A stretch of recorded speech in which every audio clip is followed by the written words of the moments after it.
विकास की रफ्तार पर आयुक्त की सीधी नजर, हर विभाग को मिला सख्त संदेश। बागेश्वर में विकास कार्यों की गति और गुणवत्ता को लेकर बड़ा संदेश सामने आया है।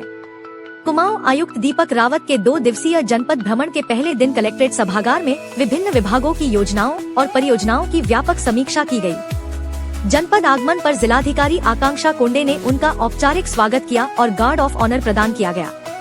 इसके बाद शुरू हुई समीक्षा बैठक में हर विभाग से विस्तार से प्रगति रिपोर्ट ली गई और स्पष्ट निर्देश दिए गए कि विकास कार्यों में समयबद्धता, गुणवत्ता और पारदर्शिता सर्वोच्च प्राथमिकता रहे।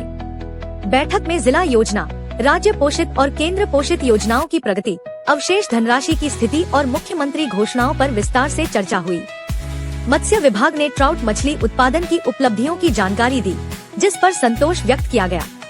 उद्यान विभाग ने कीवी उत्पादन, विपणन संभावनाओं और आगामी 10 वर्षों की कार्य योजना का रोड मैप प्रस्तुत किया। अभिनव पहल के तहत शुरू की गई काला धान की खेती और पुटकी उत्पादन की प्रगति भी चर्चा का प्रमुख विषय रही। पशुपालन विभाग ने ब्रायलर फार्म नीति और गोट वैली योजना की स्थिति बताई। औषधि विभाग ने नशा रोकथाम अभियान, संदिग्ध दवाओं पर निगरानी और जागरूकता कार्यक्रमों की जानकारी दी। नशामुक्त उत्तराखंड अभियान के अंतर्गत बच्चों को जागरूक करने और पुनर्वास व्यवस्था की भी समीक्षा की गई। स्वच्छता और नगर विकास पर भी विशेष ध्यान दिया गया। जिला पंचायत ने स्वच्छता कार्यों की स्थिति बताई, जबकि नगर निकायों द्वारा लिगेसी वेस्ट निस्तारण, स्ट्रीट लाइट व्यवस्था, सार्वजनिक शौचालय और पिंक टॉयलेट की प्रगति से अवगत कराया गया।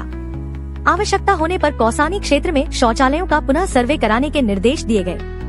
स्वास्थ्य विभाग ने जिला चिकित्सालय में टोकन सिस्टम और सेंट्रल बिलिंग सिस्टम की जानकारी दी।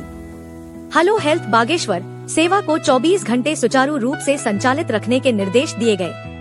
बैठक के दौरान दूरभाष के माध्यम से चिकित्सकों और स्टाफ की उपलब्धता की पुष्टि भी की गई। शिक्षा विभाग ने पीएम श्री योजना के अंतर्गत संचालित विद्यालयों की उपलब्धियों को प्रस्तुत किया। राजस्व प्राप्तियों, साइबर क्राइम सेल में प्राप्त प्रार्थना पत्रों और साइबर अपराध की रोकथाम के उपायों की भी समीक्षा हुई। मुख्यमंत्री हेल्पलाइन की कॉलिंग प्रतिशतता पर असंतोष व्यक्त करते हुए इसे सुधारने के निर्देश दिए गए।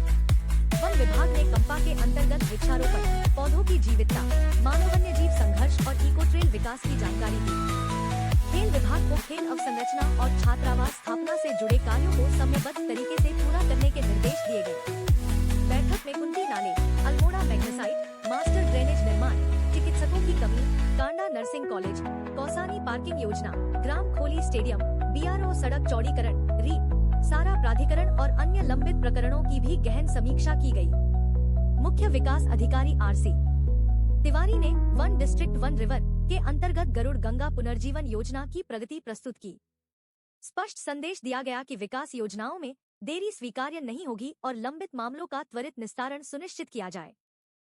बैठक में पुलिस अधीक्षक जितेंद्र मेहरा, अपर जिलाधिकारी एनएस नबियाल, मुख्य विकास अधिकारी आरसी तिवारी सहित सभी उप जिलाधिकारी और जिला स्तरीय अधिकारी उपस्थित रहे। यह दौरा जनपद में विकास की दिशा और गति तय करने के लिए महत्वपूर्ण माना जा रहा है।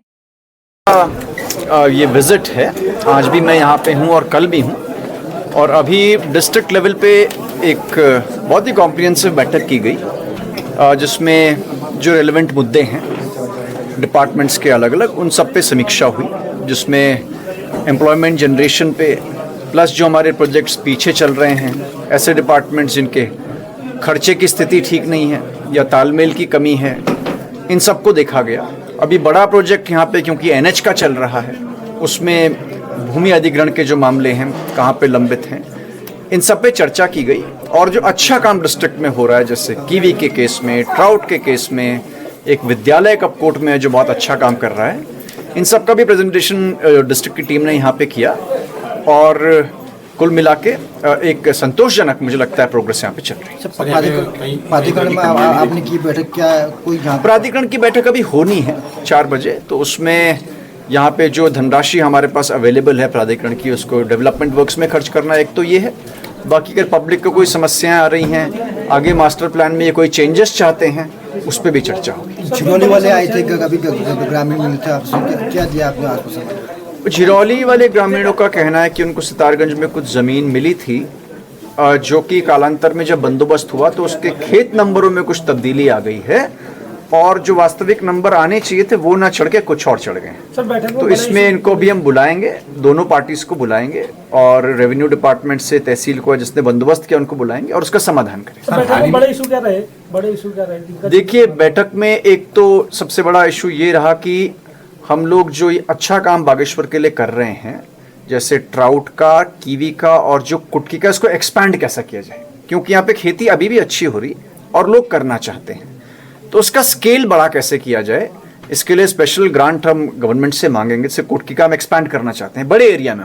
सिमिलरली ट्राउट का उत्पादन अभी बड़ा है, लेकिन इसको बड़ी जल्दी और तेज कैसे करना है और उसकी आगे सप्लाई चेन्स कैसे जोड़ी जाएं, और एसएचजीज को हम मार्केटिंग के ऐसे स्थान कैसे दे पाएं जहां पे कि डायरेक्ट सेल हो सके, इस पे मैंने ज़्यादा जोर दिया। सर, एक बड़ा मामला बीच में आया था, डंपिंग ग्राउंड बनाने की बात आई थी, लेकिन उसमें गलत जमीन चयनित कर ली गई थी, लेकिन पैसा फिर भी अलॉट हो गया था। इसमें क्या इस तरह की कार्रवाई करेंगे, क्या करेंगे? देखिए, अगर कोई स्पॉट ऐसा है जहाँ पे कि पब्लिक को असुविधा है और वो पब्लिक के बीच में है जहाँ पे उसको नहीं होना चाहिए, फिर तो वैकल्पिक ज़मीन ही हमें देखी जानी चाहिए।